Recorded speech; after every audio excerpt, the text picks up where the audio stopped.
రేవంత్ సర్కారు తీరు ఏమాత్రం మారడం లేదు. ఏ విషయంలో అయినా సరే గొప్పలు చెప్పి బొక్కబోర్ల పడుతుంది. చేసేది కొంచెం, చెప్పేది మాత్రం ఘనం. కాంగ్రెస్ ప్రభుత్వంలో అందరూ కోతల రాయుళ్లే.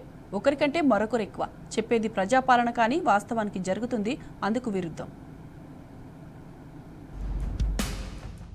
తెలంగాణ ప్రజలను రేవంత్ సర్కార్ నయవంచనకు గురిచేసింది. ఎన్నికల ముందు అది చేస్తాం ఇది చేస్తామని అబద్ధపు హామీలిచ్చి అధికారంలోకి వచ్చింది. పగ్గాలు చేపట్టిన తర్వాత రేవంత్ తన బుద్ధిని చూపించాడు. అప్పటి వరకు సంక్షేమంలో నెంబర్ 1 గా నిలిచిన రాష్ట్రం ఆ తర్వాత వెనక్కి పడిపోయింది. అంతెందుకు రాష్ట్ర రాబడి గణనీయంగా పడిపోయింది. ఎక్సైజ్ రిజిస్ట్రేషన్ల ఆదాయానికి భారీగా గండిపడింది.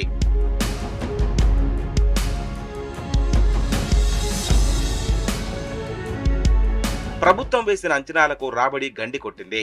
మద్యం ద్వారా వచ్చే రాబడి, స్టాంపులు, రిజిస్ట్రేషన్ల శాఖ ద్వారా వచ్చే ఆదాయం భారీగా పడిపోయింది. రిజిస్ట్రేషన్ల శాఖ ద్వారా దాదాపు 22,000 కోట్ల ఆదాయం పొందాలని లక్ష్యంగా నిర్దేశించుకున్నారు. ఆ దరిదాపుల్లో రాబడి లేదని అధికారులు చెబుతున్నారు.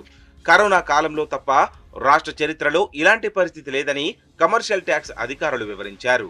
ఆ క్రమంలో రేవంత్ సర్కార్ వాస్తవ రాబడిని లెక్కలోకి తీసుకురావడం లేదు. ఊహాజనితంగా అభూత కల్పనతో 3.5 లక్షల కోట్లతో భారీ బడ్జెట్ ను రూపొందిస్తుందని తెలిసిందే.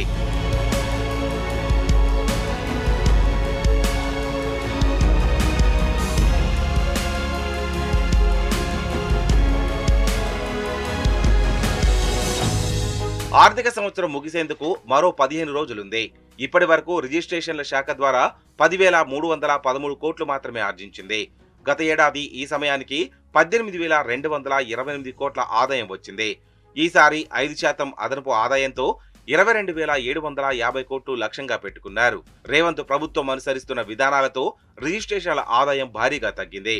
ఈ క్రమంలో ఎల్ఆర్ఎస్ రాయితీలను ప్రకటించారు. అయినప్పటికీ నిర్దేశించుకున్న లక్ష్యంలో సగం కూడా రాబడి రాలేదు. 2023-24తో పోలిస్తే గత 10 నెలల్లో రాష్ట్ర రాబడి 30% పడిపోగా 2 నెలల్లో ఆర్థిక పురోగతి తిరోగమనంలో సాగిందని ఆ శాఖ అధికారులు పేర్కొన్నారు.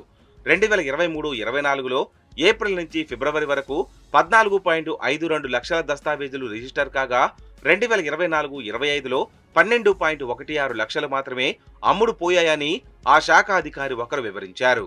రియల్ ఎస్టేట్ పూర్తిగా పడిపోవడం వల్ల రిజిస్ట్రేషన్ల రాబడిలో క్షీణత వచ్చిందని అధికారులు చెబుతున్నారు. హైడ్రా, మూసీ నది వెంబడి కూల్చివేతలు, అవినీతి ఆరోపణల వంటి కారణాలతో రియల్ ఎస్టేట్ రంగంలో స్తబ్దత నెలకొంది. ఆదాయం తగ్గుదలకు అది కారణమని ఆర్థిక నిపుణులు అంచనా వేశారు. మరోవైపు రిజిస్ట్రేషన్ల శాఖలో అసంబద్ధ బదిలీలు ప్రభావం చూపాయని ఆ శాఖ అధికారులు వివరించారు.